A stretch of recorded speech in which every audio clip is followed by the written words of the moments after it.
नमस्कार दोस्तों, stock market studies में फिर से एक बार आपको बहुत-बहुत स्वागत है। तो आज मैं डिस्कशन करूँगा कुछ इम्पोर्टेंस कंपनी के अपडेट के बारे में।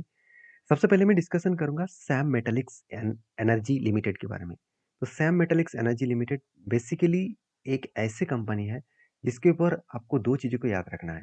पहली बात क्या है, सैम मेटालिक जो है वो एक मेटल सेक्टर के ऊपर बिलॉन्ग करते हैं। मेटल इंडस्ट्रीज में जितने सारे कंपनीज़ हैं, उनमें से अगर किसी कंपनी का सबसे बेस्ट परफॉर्मेंस देखने को मिला है, वो है सैम मेटालिक का। क्यों?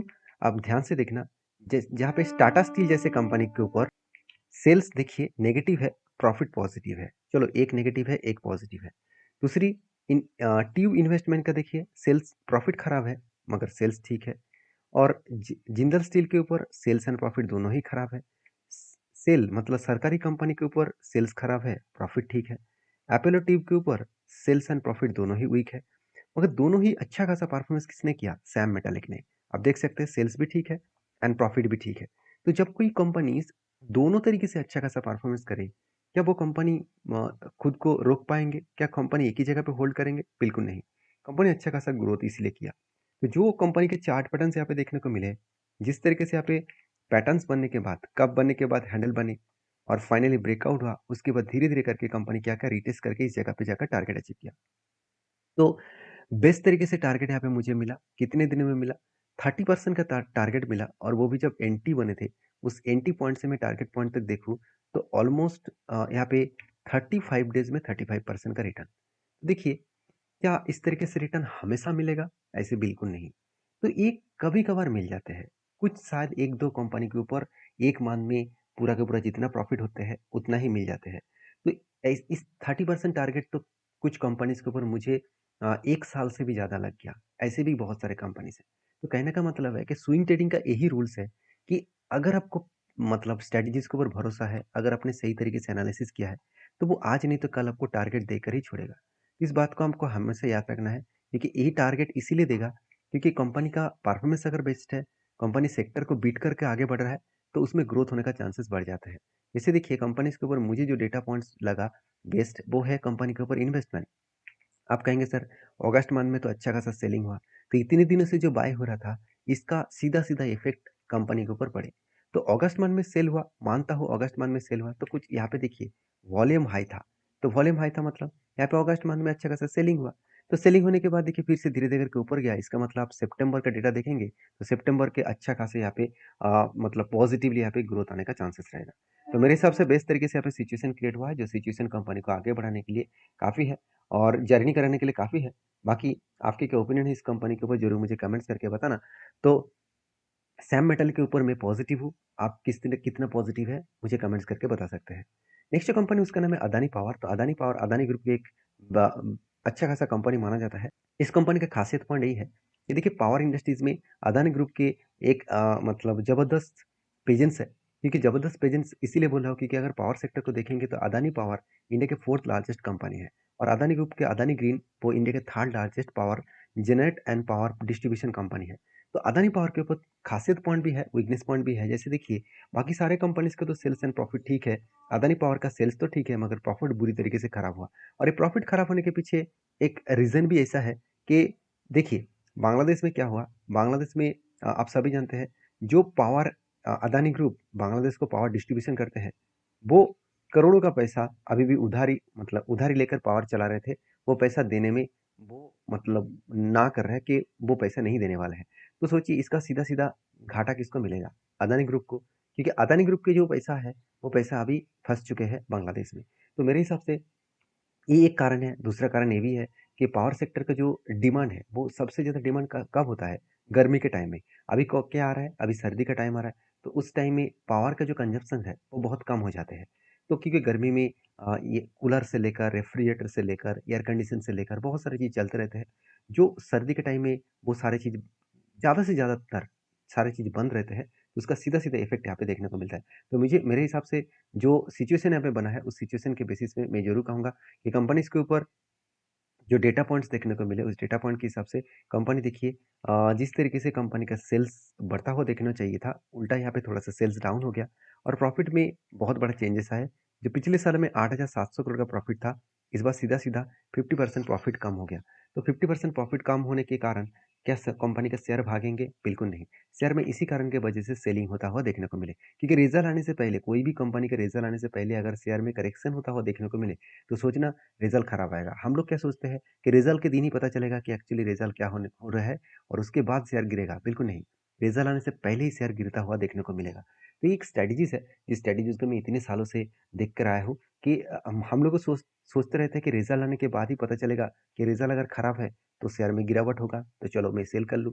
अगर रिजल्ट अच्छा आया तो उसके बाद शेयर भागेगा, मैं बाय कर लूँ। बिल्कुल नहीं। आप पहले ही देखिए जर्नी हो जाएगा। अगर रिजल्ट अच्छा है तो पहले ही वो पॉजिटिव जर्नी दिखा चुके हैं। तो बाद में एंट्री लेने से कुछ फायदा नहीं है। जब आप एंट्री लेंगे उस टाइम बड़े इन्वेस्टर वहाँ पे माल बेचने के लिए तैयार हो रहा है।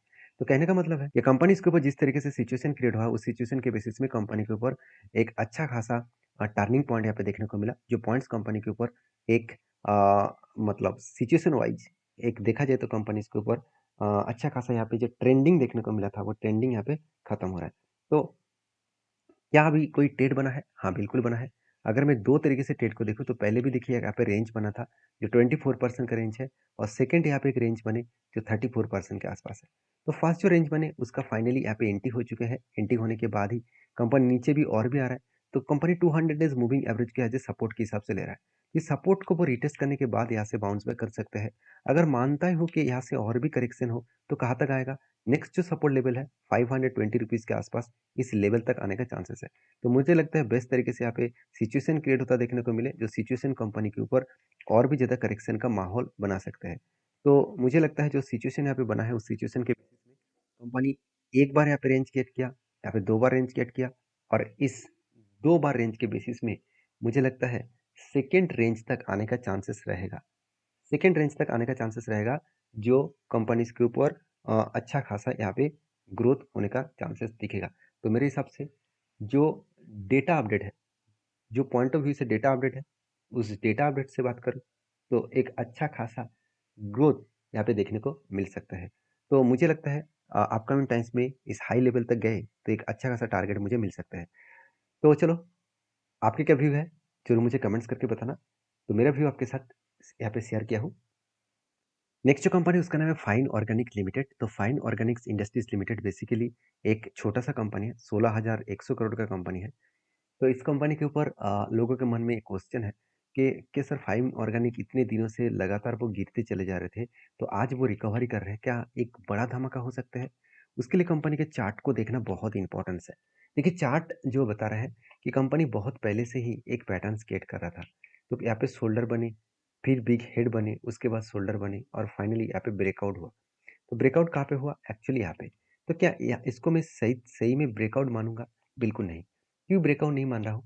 क्योंकि देखिए जो यहाँ पे कब बने थे, ध्यान से देखना, जो कब बने थे इसका प्रॉपर प्रॉपर लो को मैं अगर मार्किंग करूँ तो प्रॉपर जो यहाँ पे लो है कुछ इस तरीके से लो देखने को मिलेगा। तो प्रॉपर जो लो बने इस तरीके से लो देखने को मिलेगा। तो जब इस लो को टच करेगा तब क्या होगा? ये जो कब कब बने थे उस पैटर्न्स को कैंसिलेशन किया जाएगा। अगर यहाँ पे हैंडल पैटर्न इसके ऊपर बनता, जैसे यहाँ पे ऊपर बने, यहाँ पे भी ऊपर बने, मतलब ये ठीक ठाक था। यहाँ पे जब भी हैंडल इस लेवल को टच किया तो इस कप का जो वैल्यूएशन है वो खत्म हो गया। तो मतलब यहाँ पे मुझे चाहिए था क्या? तो फिर से यहाँ पे एक, अगर मैं इसको हेड बन मतलब एक कप पकड़ लूँ कि हेड पकड़ लूँ, तो यहाँ पे मुझे एक शोल्डर चाहिए था।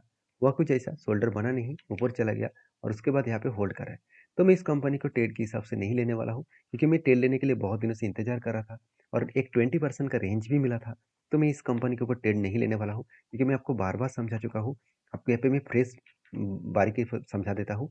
मान के चलिए यहाँ पे एक शोल्डर बने, उसके बाद एक बिग हेड बने, तो इस हेड का लो को आपको मार्किंग कर लेना है। इस हेड का लो को मार्किंग कर लेना है। मान के चलिए फिर से एक बार शोल्डर बने, फिर से एक बार शोल्डर बने, उसके बाद एक बड़ा सा एक शोल्डर बन गया। जो शोल्डर पिछली बार जो कप का लो था उस कप का लो को यहाँ पे टच कर चुके हैं। मतलब यहाँ पे बेस्ट तरीके से जो पैटर्न क्रिएट हुआ था उस पैटर्न अभी कैंसिलेशन किया जाएगा, क्योंकि जो हेड है उस हेड को दोबारा एक हैंड ने क्रॉस आउट कर दिया। मतलब इस पैटर्न्स को इग्नोर करना है आपको। तो इस तरीके से जब भी कोई पैटर्न्स दिखे तो उस पैटर्न्स को इग्नोर कर देना, क्योंकि उस पैटर्न्स में दम नहीं होगा। हाँ, मानता हूँ आप कहेंगे सर टारगेट तो ऑलमोस्ट होने वाले थे, टारगेट तो हो भी सकते हैं। हाँ, ये हो सकते हैं, कुछ भी हो, मुझे स्ट्रेटेजीज के ऊपर काम नहीं करना है, क्योंकि मैं रूल्स को हमेशा फॉलो अप करके काम करता हूँ। तो फाइन ऑर्गेनिक के ऊपर मैं अभी पॉज़िटिव हूँ। हाँ, मुझे अभी जो डेटा देखने को मिला, मुझे लगता है कि यहाँ पे एक सिचुएशन बनता हुआ देखने को मिला है। यहाँ पे एक मुझे फ्रेश एंट्री मिल सकता है। क्यों फ्रेश एंट्री मिल सकता है? क्योंकि देखिए कंपनीज़ के ऊपर यहाँ पे जो पैटर्न्स बनने जा रहा है, तो यहाँ पे एक लंबा-सा कप बनने जा रहा है, उसके बाद यहाँ पे एक छोटा-सा हैंडल पैटर्न क्रिएट हो, तो एक शानदार तरीके से ब्रेकआउट देखने को मिल सकता है। बाकी इस कंपनी के ऊपर आपके क्या ओपिनियन है, ज़रूर मुझे कमेंट्स करके बताना। तो नेक्स्ट जो कंपनी है, उसके बारे में बात करूँ, उसका नाम है क्विशर्स इंडिया लिमिटेड। तो क्विज़र इंडिया लिमिटेड जो बेसिकली सिर्फ 11 करोड़ का कंपनी है, तो इस कंपनी के ऊपर अपडेट यही है कि कंपनी की जो फेस वैल्यू ₹10 है, वो ₹1 होने वाला है, मतलब हर एक के बदले कंपनी 10 शेयर देने वाला है। तो एक चीज़ों को ध्यान से समझना कि कंपनी अगर एक के बदले 10 शेयर दे, तो कंपनी की जो शेयर प्राइस ₹20 के ऊपर है, वो ₹2 होने वाला है। मतलब एक पेनी स्टॉक पहले पेनी स्टॉक है और भी ज़्यादा पेनी स्टॉक हो जाएगा। तो इस तरीके से कंपनी के ऊपर काम करने से पहले एक बार रिक्वेस्ट करूँगा, आप इस तरीके से कंपनी से एक बार डीपली रिसर्च करके आप ज़रूर काम करिएगा। क्योंकि इस तरीके से बहुत कंपनी बहुत हाई रिस्की होते हैं। तो मेरा व्यू आपके साथ शेयर किया हो, आपके व्यू क्या है? ज़रूर मुझे कमेंट्स करके बता सकते हैं। तो चलो मिलते हैं नेक्स्ट वीडियो में, तब तक के लिए धन्यवाद।